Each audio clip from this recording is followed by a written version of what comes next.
Warren touched on it, and the comments from as reflected there are very accurate. If you look at this quarter's results or our last year's results, they were both they're disappointing as shareholders and disappointing in the relative to the other Class 1 railroads. And as highlighted in the question, there's 5 other Class 1 railroads, so it's pretty easy to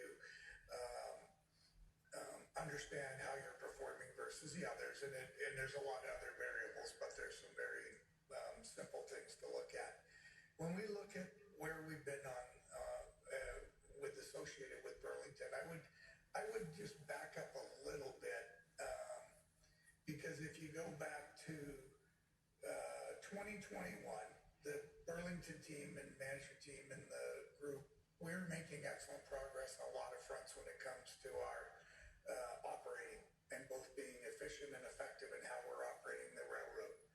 And I remember very specific comments from myself in 2022 where I commented that that was the year there was all the supply chain issues, a lot going on the West Coast ports. Our trains were backed up in a variety of places, and we called that a reset year.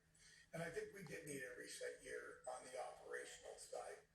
But as we moved into 23, the business cost level, cost structure, we didn't reset it to the underlying demand we were seeing. We anticipated more demand, and we did not reset our cost structure. And the team's working very hard as we speak to both reset the cost structure and allocate the cost resources where they need to be.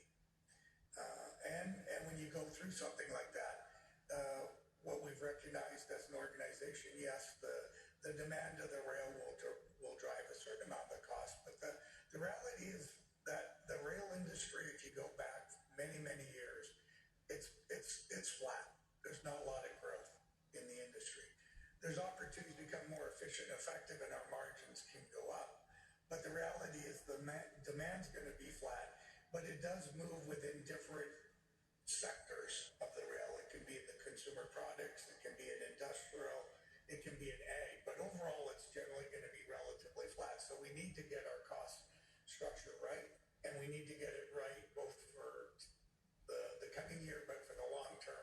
And that means it's going to be a continuous exercise. We can't stop. We can't say we've gotten far enough, because our competitors, and we compete with the other rails, but we also do compete with the truck industry. We have to have a cost structure that allows us to compete both within our rail industry and within the transportation sector as a whole. So the team at Burlington's working very hard to address the cost structure, just like we have in the past. I think one thing we do recognize when the other railroads have implemented precision scheduled railroading, there's other metrics that we have to continue to pay attention to and challenge ourselves. If we're not at their level, what are the things that are driving it? So we're gonna, when they ask for specifics, they'll give you a few.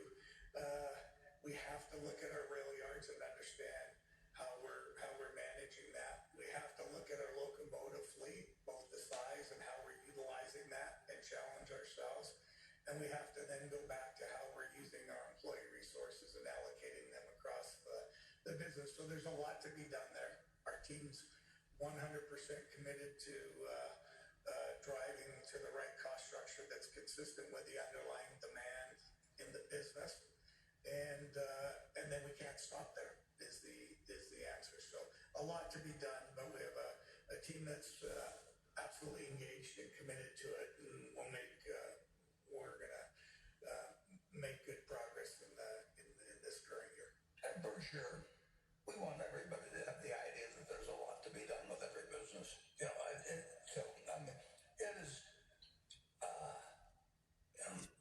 We only Peaky with a remarkable company in Omaha, building company, really remarkable. And there's a question after everything they did, something that was done particularly well, digging a tunnel under the East River or something when it said it couldn't be done. He would say he was pleased but not satisfied.